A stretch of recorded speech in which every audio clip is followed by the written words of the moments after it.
Bonjour et bienvenue, je suis Julien Lehmann et aujourd'hui nous allons parler de la sécurité de la deuxième génération de cloud chez Oracle. Il y a un point particulièrement important dont je voudrais vous parler aujourd'hui, c'est la différence entre l'architecture du cloud de première génération et avec le cloud de deuxième génération.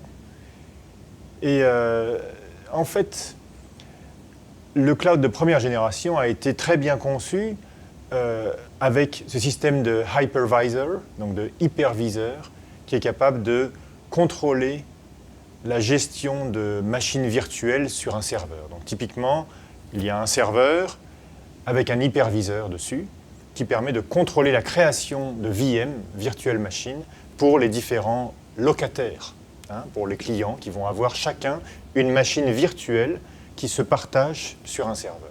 Et jusqu'à encore très récemment, on faisait confiance à l'hyperviseur. L'hyperviseur, à partir du moment où on était considéré comme invincible et inattaquable, et donc on considérait que l'hyperviseur était software de confiance. Et l'hyperviseur avait été ainsi connecté par le réseau à tout le reste de l'infrastructure du cloud de première génération. Ce qui s'est passé, c'est que l'année dernière, on a découvert que la CPU, donc le processeur du serveur, que l'on pensait inattaquable et invulnérable, il a été prouvé avec une attaque qui s'appelle Spectre ou Meltdown, il a été prouvé que ce processeur est vulnérable et qu'il est possible qu'un hyperviseur soit compromis et ainsi permette d'accéder aux données non seulement de toutes les virtuelles machines qui sont sur ce serveur, mais aussi, car cet hyperviseur est connecté par le réseau à tout le reste de l'infrastructure du cloud, eh bien, si une machine est compromise, si un hyperviseur est compromis, eh bien, il peut accéder à toutes les autres machines et à d'autres clients qui sont clients du même cloud public. C'est un problème très important qui a nécessité une refonte complète de l'architecture de l'ensemble des clouds de première génération. Et beaucoup de projets sont en cours afin d'améliorer l'architecture, mais l'architecture existante et le design de toute l'architecture existante restent la même.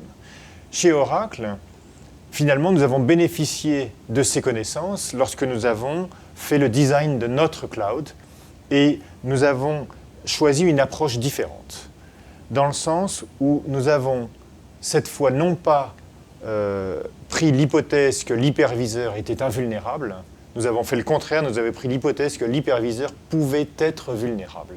Et nous avons séparé la fonction de virtualisation de l'hyperviseur. L'hyperviseur est en charge de créer ces machines virtuelles et de manager ces machines virtuelles.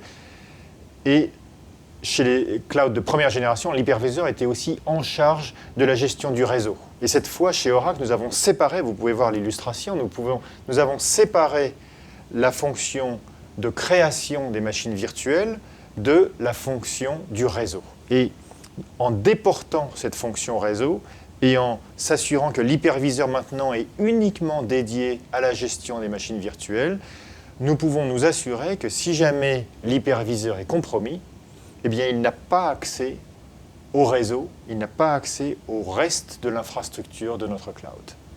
C'est une différence majeure du design de notre architecture et c'est ça qui nous permet d'assurer cette protection ultimale pour tous nos clients.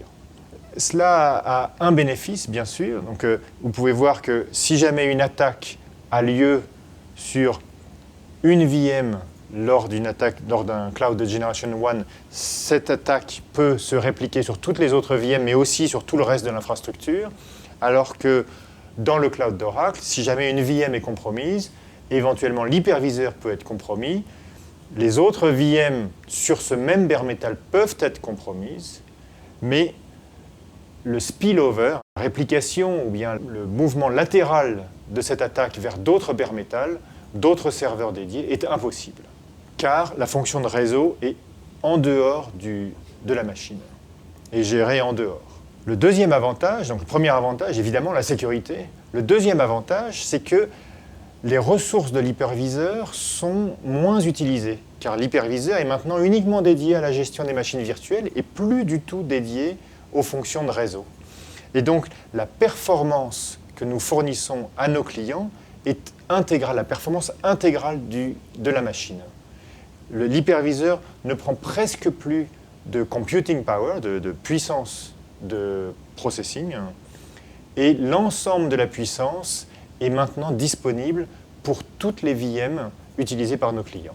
Et c'est ainsi qu'avec ce gain de sécurité, mais aussi avec ce gain de performance, nous sommes capables de proposer un service level agreement ou une garantie de service de performance pour tous les clients qui sont sur notre cloud.